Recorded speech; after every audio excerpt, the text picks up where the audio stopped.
পড়াশোনা না করলেও মিলছে স্কুল সার্টিফিকেট।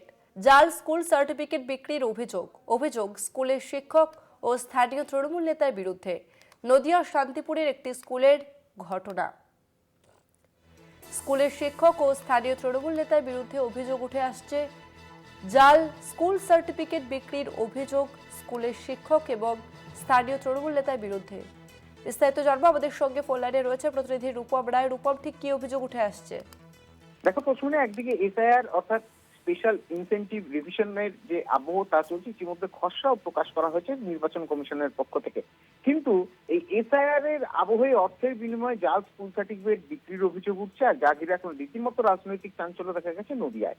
তোমাকে জানিয়ে রাখি, নদিয়ার শান্তিপুর ব্লকের আরবান্দি 2 নম্বর গ্রাম পঞ্চায়েতের রবীন্দ্রনাথ শিশু শিক্ষা কেন্দ্র, আর এই স্কুলই এখন চর্চার বিষয়। অভিযোগ উঠছে এই স্কুলেরই একজন শিক্ষক রয়েছেন এবং তিনি একেবারে তৃণমূল নেতার কথাতেই নাকি 500 টাকা, 1000 টাকা, এমনকি লাখ টাকা পর্যন্তও সার্টিফিকেট বিক্রি করছেন 4 পাস। আর রীতিমতো ব্যাক ডেট দিয়ে তৎকালীন সময়কার শিক্ষিকার সই জাল করে এই সার্টিফিকেট দেওয়া হচ্ছে বলে অভিযোগ করছেন। আর এই অভিযোগের তীর উঠছে ওই শিশু শিক্ষা কেন্দ্রের শিক্ষক আমজাদ শেখ এবং স্থানীয় তৃণমূল কংগ্রেসের সদস্য তথা পঞ্চায়েতের প্রাক্তন তৃণমূলের প্রধান আলতাফ শেখের বিরুদ্ধে। যদিও ঘটনার সূত্রপাত জানা যায় যে এই আসলাম শেখের দাদা, যিনি অভিযোগকারী, তার নাবালিকা মেয়ের পালিয়ে গিয়ে বিয়ে করার ঘটনা ঘটে। সেখানে পরিবার শান্তিপুর থানায় একটি বয়সের প্রমাণপত্র দিতে গেলে সেই শিশু শিক্ষা কেন্দ্রের স্কুল সার্টিফিকেট পেশ করা হয়।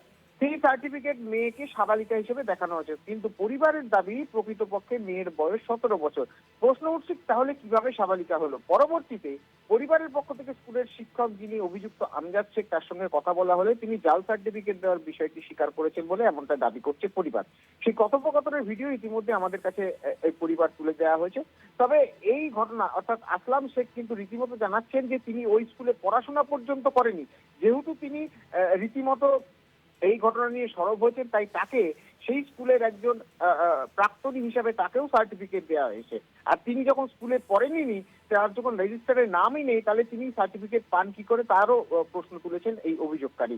বিভিন্ন ঘটনার সামনে আসতেই রীতিমতো এই ঘটনা সামনে আসার পরে আমজাদ শেখ জানিয়েছেন এই ঘটনার সঙ্গে তিনি যুক্ত নন। প্রধান শিক্ষিকা যিনি রয়েছেন বর্তমানে, তিনি যা দায়িত্ব বলেন বা যা কথা বলেন সেই মতোভাবেই কাজ করেন। অপরদিকে এই স্কুলের যিনি প্রধান শিক্ষিকা, তিনি জানাচ্ছেন যে তিনি কোনো দুর্নীতির সঙ্গে যুক্ত নন। তিনি যথেষ্ট সম্ভবশালী পরিবারের সদস্য, সুতরাং তিনি এই সঙ্গে যুক্ত নন। যদিও তৃণমূলের পক্ষ থেকে জানানো হয়েছে যে এই গোটা ঘটনা রাজনৈতিক বিষয় এবং রাজনৈতিক স্বার্থ চরিতার্থ করতে বিজেপির পক্ষ থেকে অভিযোগ করা হচ্ছে। যা অভিযোগ করা হয়েছে তা সমস্তই মিথ্যে। যদিও বিজেপির সাংসদ জগন্নাথ সরকার এই বিষয়টিকে সামনে তুলে ধরে একেবারে রীতিমতো রাজ্যের শাসক দলকে কাঠগড়ায় দাঁড় করেছে। আর এই ঘটনার পরিপ্রেক্ষিতে যিনি সরকারি আধিকারিক রয়েছেন এই স্কুল ডিপার্টমেন্টে অর্থাৎ শিশু শিক্ষা কেন্দ্রে, তিনি বিষয়টি খতিয়ে দেখার আশ্বাস দিয়েছেন। যদিও গোটা ঘটনা ঘিরে এখন শুরু হয়েছে ব্যাপক রাজনৈতিক চর্চা। এখন দেখা যে এই ঘটনার কি নিষ্পত্তি হয়। রশ্মিনা, ধন্যবাদ রূপম।